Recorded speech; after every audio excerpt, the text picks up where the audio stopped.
اللہ کی قسم، جھک جانے میں جو عزت ہے وہ سر اٹھانے میں نہیں ہے، چپ رہنے میں جو سکون ہے وہ جواب دینے میں نہیں ہے۔ ایک عورت نے پوچھا، یا رسول اللہ میرے خامند کا میرے اوپر کیا حق ہے؟ آپ نے فرمایا تیرے خامند کے جسم پہ پھوڑے نکل آئیں اور ان میں گندا پانی جمع ہو جائے اور تو زبان سے چاٹ کے اس کے زخم صاف کرے تو بھی تو نے خامند کا حق ادا نہیں کیا۔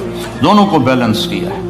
بہترین مسلمان وہ ہے جس کا بیوی کے ساتھ اچھا سلوک ہو۔ جب تک آپ کو صبر اور برداشت کرنا نہیں آئے گا آپ کی زندگی خوبصورت نہیں ہو سکتی۔ غصے کو پینا سیکھو، غصے کو دبانا سیکھو، غصے کے وقت چپ رہنا سیکھو تو آپ کی زندگی بڑی خوبصورت ہو جائے گی۔ دل دریا سمندروں ڈوبے کون دلاندیاں جانے ہو، وچے بیڑے وچے جھیڑے وچے ونج مہانے ہو۔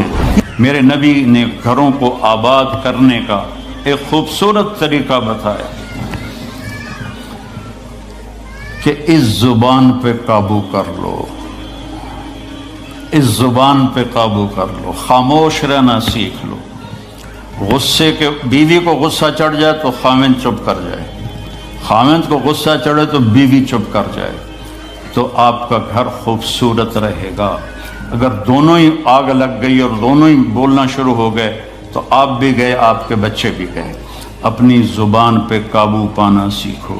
ہماری ایک دھوبن تھی ماسی شریفہ، فوت ہوگی بیچاری، وہ تھی بڑی لڑاکی، چھوٹے قادی آئی تو چنگا شرلی پٹاخہ ہے، تو وہ آئی میری بہن کے پاس، کہتی بی بی میری نوواں میرے نال بڑا لڑدیاں، لڑتی آپ تھی، میری نوواں میرے نال بڑا لڑدیاں، میں نے کوئی تویز دے کہ ساریاں میریاں نوکر بن جانا۔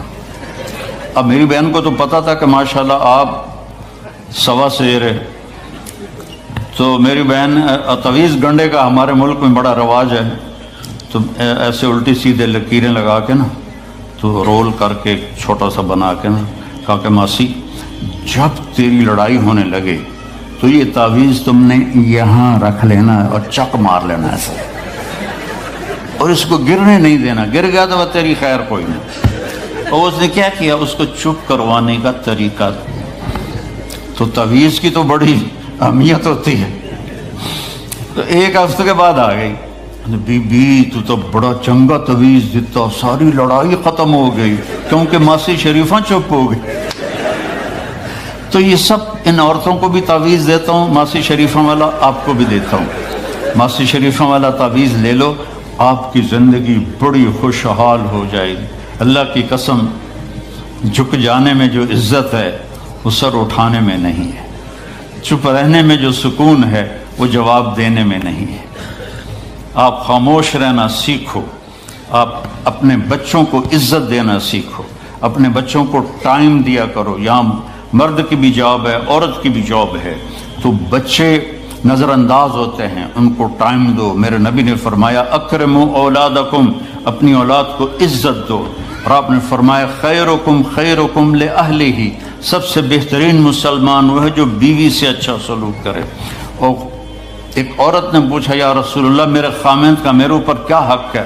آپ نے فرمایا تیرے خامند کے جسم پہ پھوڑے نکل آئیں اور ان میں گندا پانی جمع ہو جائے اور تو زبان سے چاٹ کے اس کے زخم صاف کرے تو بھی تو نے خامند کا حق ادا نہیں کیا۔ دونوں کو بیلنس کیا ہے۔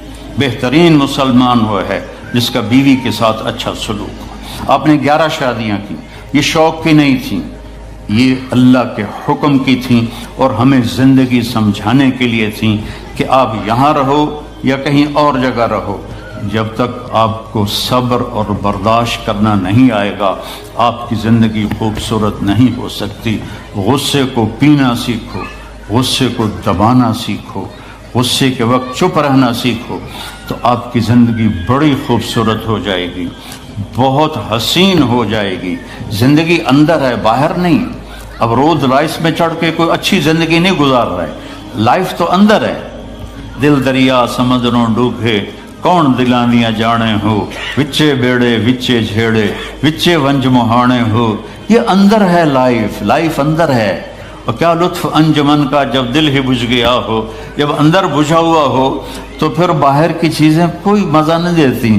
عاصم کے مرنے کے بعد ہمیں کوئی شے اچھی نہیں لگتی، حالانکہ لائف ہر نعمت موجود ہے، سب کچھ موجود ہے۔ میرے بیٹے کا نام عاصم تھا جو فوت ہوا ابھی جب 36 سال کی عمر میں، تو کوئی شے اچھی نہیں لگتی کہ اندر ویرانی آ گئی۔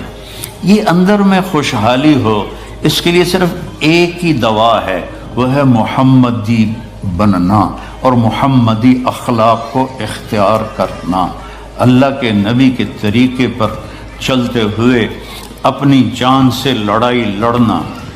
ایک ہمارا دوست تھے، وہ تبلیغ میں گئے تو ان کو داڑھی رکھنے کا شوق ہو گیا، اب بیوی ان کی رکاوٹ بنے، کیا داڑھی رکھو گے تو مجھے طلاق دینی ہوگی۔